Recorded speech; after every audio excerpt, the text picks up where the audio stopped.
Alfred Poorâ was in a race against time, and he knew Portland's future was hanging in the balance. That's why he was so desperate to get to Montreal. Unfortunately, a February blizzard was raging, and there was no good way to get there from here. But that didn't stop him. You see, Boston business bigwigs were already up there, and they were pitching city leaders on their idea to build a railway from Boston to Montreal. That would give Montreal access to an ice-free winter harbor, something they lacked. Now, John Poorâ knew Portland was 100 miles closer to Montreal and 12 hours closer by steamship to Europe.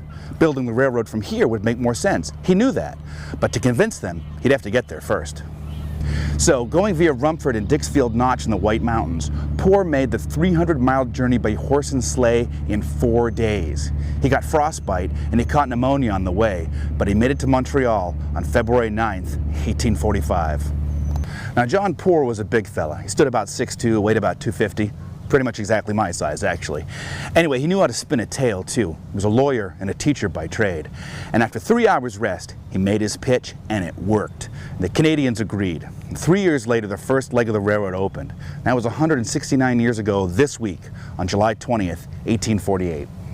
Completed in 1853, Poorâ's St. Lawrence and Atlantic Railway was quickly leased by Canada's larger Grand Trunk Railway. That was part of the plan. And it eventually stretched all the way to Detroit. Portland became Eastern Canada's winter port. It was an almost unbelievable economic boon for this sleepy little town of 16,000 souls. Everything grown or made in Canada for export around the world came through here 5 months out of the year.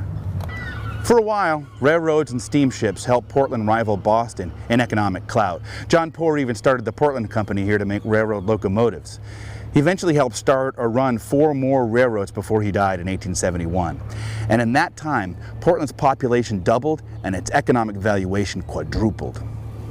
The Grand Trunk used to have a fancy train station right around here at the foot of India Street. It's gone, but this office building still stands. The last passenger train out of Portland, before the Downeaster came in 2001, left from here in 1967. Fittingly, it was headed for Montreal.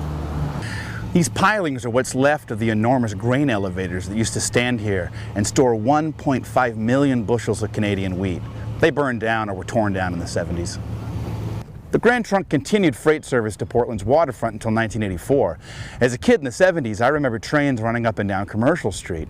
But that came to a halt when some asshole set fire to the swinging bridge over Back Cove. It never got fixed. The trains never came back. That's all kind of sad, thinking about the grand old days that used to be. But you know, the Downeaster just had a banner year, and they're talking about reviving the night train to Montreal. Please, please, please, please, please. And if they do, I plan to be on the first train out. But be warned, I'll be talking everyone's ear off all the way about John Poorâ and his frostbitten ride through the snow.